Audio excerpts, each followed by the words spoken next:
Bonjour.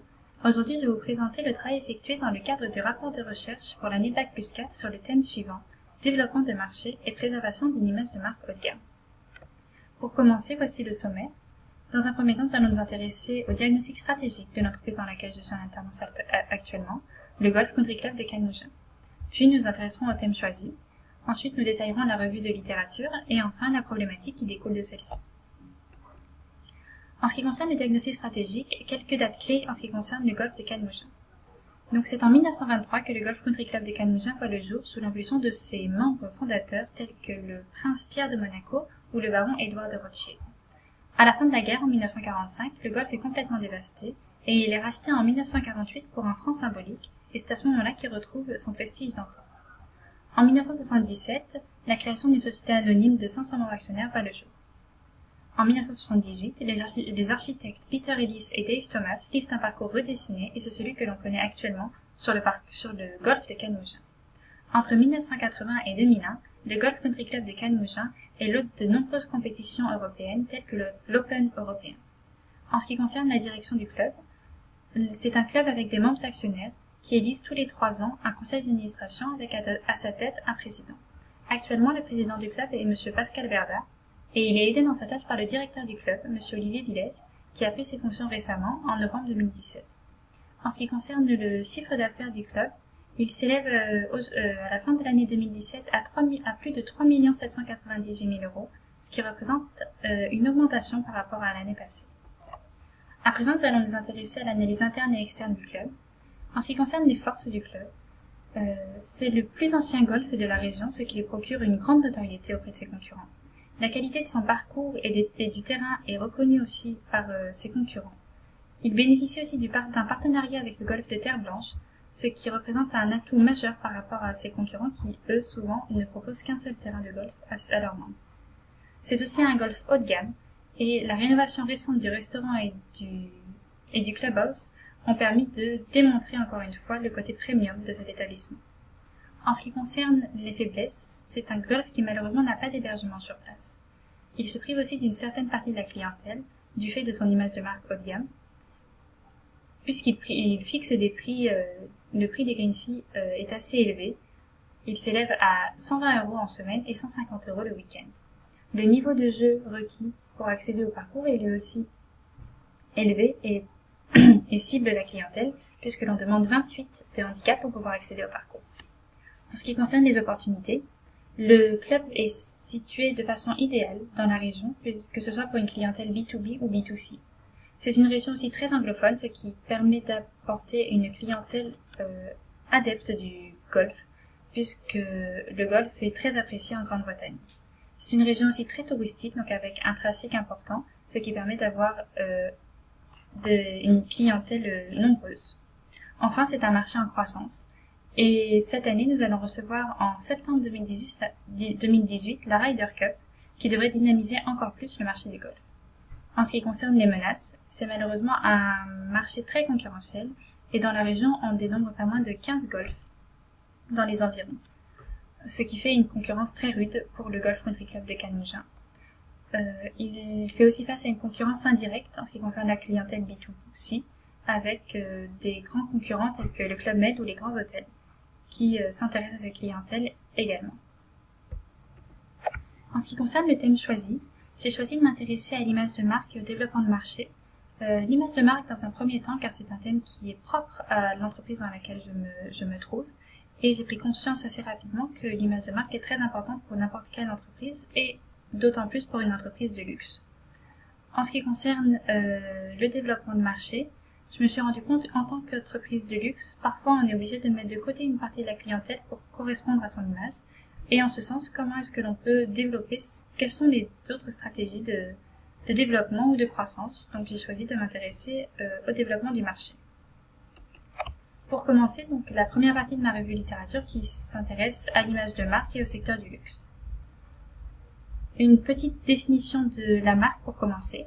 Une marque, c'est un nom et l'ensemble des signes qui indiquent l'origine d'une offre, la différencie des concurrents, influence la perception et le comportement des clients par un ensemble de représentations mentales et crée ainsi de la valeur pour l'entreprise.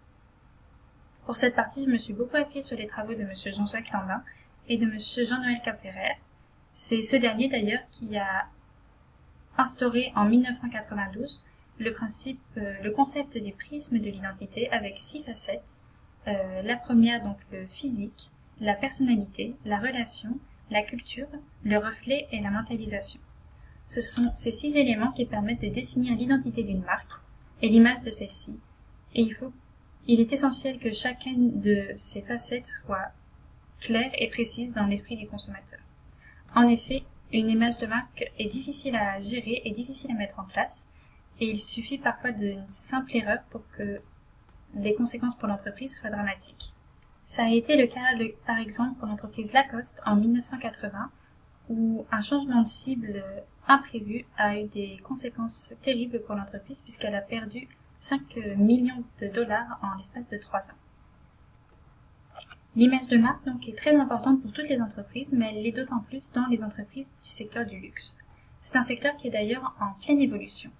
On peut d'ailleurs expliquer cette évolution via 3 facteurs principaux.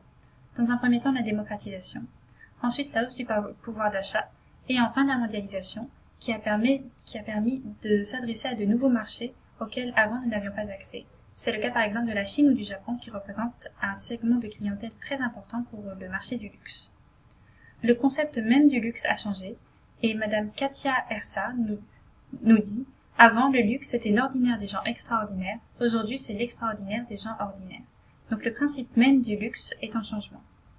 En effet, on voit grâce à certains pourcentages, par exemple, on apprend que 50% de la population consomme des produits de luxe aujourd'hui. Il faut savoir cependant que ce pourcentage doit être analysé plus en profondeur. En effet, les marques de plus en plus proposent une partie de leur gamme à des prix accessibles afin d'attirer plus de clientèle. C'est le cas par exemple de grandes marques telles que Chanel ou Hermès qui proposent des produits tels que les lunettes ou bien des parfums accessibles à tous, mais qui gardent leurs produits phares hors de portée d'une clientèle classique et réservés toujours à une élite. C'est pourquoi si on considère les consommateurs réels du luxe, les pourcentages chutent de façon impressionnante. En effet, ils représentent 2% des hommes seulement consomment des produits du luxe et 6% des femmes. Sur le marché du luxe, donc, nous nous sommes posé la question de la communication. Comment est-ce que l'on communique un produit de luxe? En effet, comment est-ce que l'on peut mettre en relation le principe et les valeurs du luxe telles que la rareté avec des moyens de communication et plus précisément avec Internet. Internet qui est reconnu comme un média de masse et donc incompatible avec les principes de rareté du luxe. En effet, on retrouve quelques points négatifs à celui-ci. Par exemple, on nous apprend que les consommateurs de produits de luxe apprécient un environnement un bel environnement lors de l'achat, et celui-ci est essentiel, et malheureusement, à travers Internet, il n'est pas présent. Internet aussi propose une interface très impersonnelle, et les clients qui sont habitués à un service personnalisé, malheureusement, ne le perçoivent pas à travers Internet. Toutefois, Internet propose des avantages aussi. Par exemple, la simplicité pour le client. Le luxe, c'est aussi la simplicité. L'amélioration de l'expérience client via de nouvelles innovations ou encore une accessibilité plus grande pour le client. Il a accès à des renseignements à toute heure du jour ou de la nuit grâce à Internet aujourd'hui. À présent, nous allons nous intéresser à la deuxième partie de la revue de littérature qui concerne le développement de marché. Dans un premier temps, nous nous sommes intéressés aux différentes stratégies de croissance et nous en avons identifié 3. La première, c'est une stratégie de croissance intensive. Ensuite, les stratégies de croissance intégrée et les stratégies de diversification. Ces 3 types de croissance répondent à des logiques différentes. Cependant, une stratégie de croissance n'est pas a besoin davantage pour. Cependant, les stratégies de croissance seules ne suffisent pas, elles ont besoin d'être aidées et accompagnées par une stratégie de communication. On peut définir la communication de la façon suivante. C'est le fait de communiquer, d'établir une relation avec autrui, de transmettre quelque chose à quelqu'un. Les stratégies de communication sont indispensables pour aider la croissance d'entreprise et nous avons identifié les 3 bénéfices principaux d'une communication adéquate. Dans un premier temps, celle-ci permet de se différencier de ses concurrents grâce à l'image de marque qu'elle transmet. Enfin, elle permet aussi de mettre en valeur ses produits. via les différents spots communication qu'elle propose, et aussi d'optimiser ses relations. Quand on parle de communication, on pense évidemment à Internet, qui aujourd'hui représente le média le plus utilisé, et en effet, il est important de communiquer via ce média. Internet, c'est plus de 2 milliards 484 millions d'internautes dans le monde. En France, cela représente 83% de la population qui utilise Internet, et 68% des Français sont inscrits sur un réseau social. De plus, Internet permet d'offrir une multiplicité de supports et de formats personnalisables, et donc de proposer des spots de communication plus spécifiques et plus spécialisés. Une communication via Internet est donc indispensable dans le monde d'aujourd'hui. Enfin, j'ai choisi de terminer ma revue littéraire en se spécialisant un peu sur le marché du golf, car je me suis rendu compte que les deux concepts précédemment évoqués concernant l'image de marque et le développement de marché s'appliquaient parfaitement au marché du golf.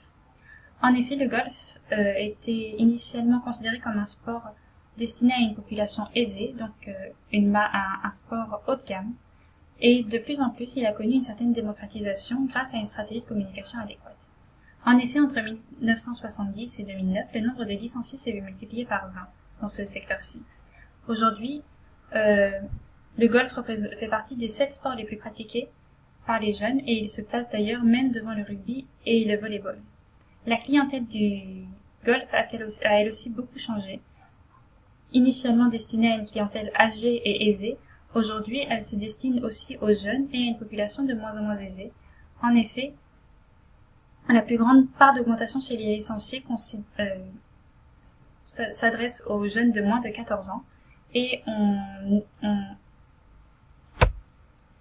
de nouvelles professions se mettent à jouer au golf, comme par exemple des enseignants qui sont de plus en plus nombreux. Donc tout ceci a été possible grâce à une stratégie de communication importante de la part de la Fédération française de golf, qui a mis en place par exemple de nombreuses journées portes ouvertes afin de faire découvrir ce sport à la jeunesse française. De ces différentes informations s'est découlée la problématique suivante. Donc, comment développer son marché et donc augmenter sa croissance tout en protégeant une image de marque haut de gamme. À cette problématique, nous avons proposé différentes pistes de réponse, différentes pistes méthodologiques. Dans un premier temps, on imagine développer une image de marque forte. Comme nous l'avons vu dans un premier temps, celle-ci va permettre de transmettre les valeurs de l'entreprise et d'être présente dans l'imaginaire des consommateurs. Aussi, insister sur la stratégie de communication semble essentiel. Comme nous l'avons vu précédemment, les stratégies de croissance seules ne suffisent pas, et elles ont besoin d'être accompagnées et poussées par une stratégie de communication adéquate. Donc il faudrait insister sur les stratégies de communication afin de développer la croissance. Et enfin, privilégier peut-être une stratégie de développement de marché en ciblant des segments qui ne sont pas encore de consommateurs. C'est par exemple ce que font les marques telles que Chanel ou Hermès en destinant une partie de leurs produits à des nouveaux consommateurs tout en gardant leurs produits phares hors de portée de ceux-ci. Ainsi, ça permettrait de développer une partie de leur clientèle sans pour autant abîmer l'image de marque de celle-ci. Pour conclure, bien qu'il semble difficile de préserver son image de marque haut de gamme lorsque l'on souhaite développer sa croissance et augmenter ses ventes, à travers différentes méthodes, ceci est possible. L'essentiel réside dans l'image de marque et les différentes stratégies adoptées par l'entreprise pour se développer. Je vous remercie pour le temps que vous m'avez accordé et pour votre écoute. Au revoir.